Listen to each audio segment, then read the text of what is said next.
Sa pagbubukas ng linggo, inaasahan daw ang pagtaas ng presyo ng langis. At para sa detalye, may ulat on the spot si Julius Segovia. Julius?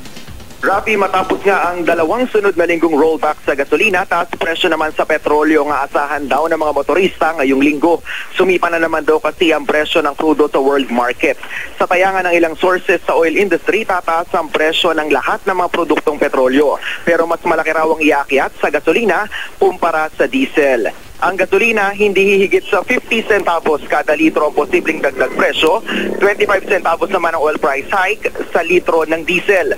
Base raw ito sa trading mula Lunes hanggang Huwebes. Pero hindi pa kasama dyan, Rafi, ang naging bentahan ng crudo noong Biyernes, kaya posibleng mas mataas pa raw ang maging price hike. Kaya ang grupong Piston, Rafi, nagkasana ng malawakang kilos protesta bukas. Magsasama-sama raw sa kalsada ang mga driver sa Metro Manila at sa mga kalapit probinsya para ipakita ang kanilang pagkadismaya. Hindi raw sila magsasawang igiit ang pagbasura sa oil deregulation law na nagbibigay laya raw sa mga oil company na ura-uradang magpatupad ng oil price hikes. Yan muna ang latest mula pa rin sa Quezon City. Balik sa'yo, Rafi. Maraming salamat, Julius Segovia.